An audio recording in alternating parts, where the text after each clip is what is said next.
Do you swear to tell the truth, the whole truth, and nothing but the truth so help you God? I do. Okay. Can you introduce yourself to the jury and spell your last name for the court reporter? I'm George Clackum. Last name is Clackum. And what do you do, Mr. Clackum? I'm a senior project manager for Kevin Price Construction. And you said, so you work for Kevin Price Construction. What does a senior project manager do? He manages mostly the administration side, but some field work as well of construction projects. Okay. And how many projects are you working on at one time? Somewhere between 2 and 3 usually. Back around May of 2024, did Colin Gray start working for Kevin Price Construction as well? Yes, he did. And what position did he hold? He was a superintendent for us. And what exactly is a superintendent? They kind of manage the subcontractors and the day-to-day operations of the project itself. So whereas you're working on kind of overseeing several projects on the administrative side, the superintendent will be solely working on one project generally? Most of the time, unless the project's finishing up or just starting, then there may be some overlap. Okay. And did you work with Colin Gray? I did. In what capacity? He was the superintendent on projects that I was managing as a construction manager. How much interaction did y'all have? We usually had every day we'd have some interaction, sometimes all day long, sometimes just, a few times a day. And what was his general work schedule?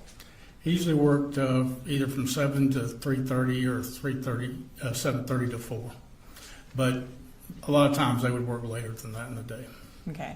And would you be there on a daily basis knowing what time he left or didn't leave? I would not.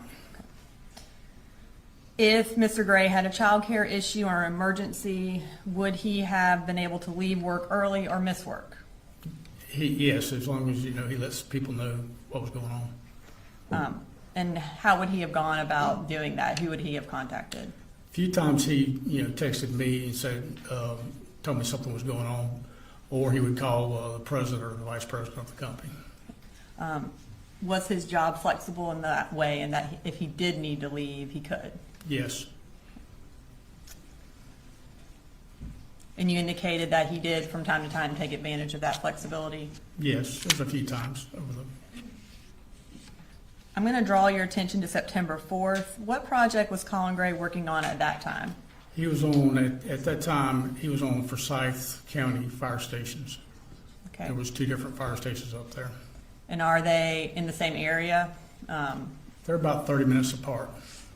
And then Forsyth County, what city is that? Coming. Was he present at the work site on September 4th? Yes. And that morning, where were you located? I was actually I'd gone by the fire station in Rockdale County that we had just finished, just to check on some things there, and then I was on my way to the office, but never got to the office. And where is your office located? It's in Athens.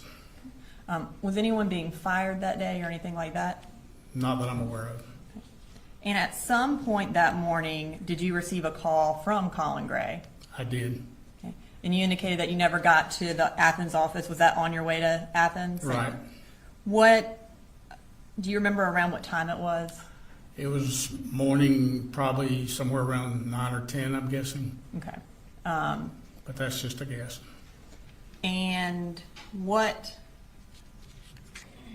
did he say in that phone call?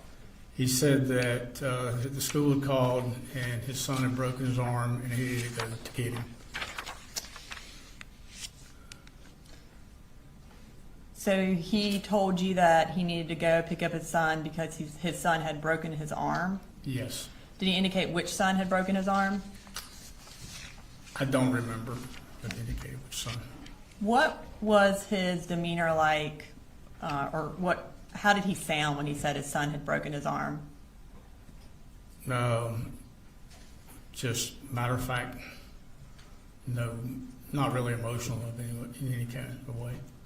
And the phone call was, I know you said around 9 or 10, but from the phone records it was around 11:15. At that time, had you heard yet about the Apalachee school shooting? I had been listening to the radio earlier in the morning, and I heard there was a shooter, but didn't pay attention to where school, what school it was or anything associated with it. So at that point, did you know that it was at the school that Colin Gray's son went to? I did not. Later that day or early the next morning, were you forwarded an email from Mr. Gray? Yes, I was. Who forwarded it to you? My boss, Kevin Price. I'm going to show you what's been marked as State's Exhibit 181. Can I see that real fast?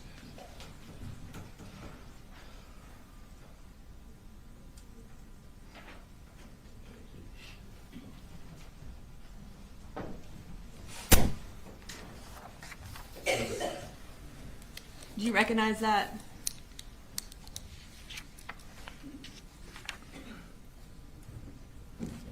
Yes. And what do you recognize that as? It's an email that Colin had sent to Kevin concerning something he had to do the next morning.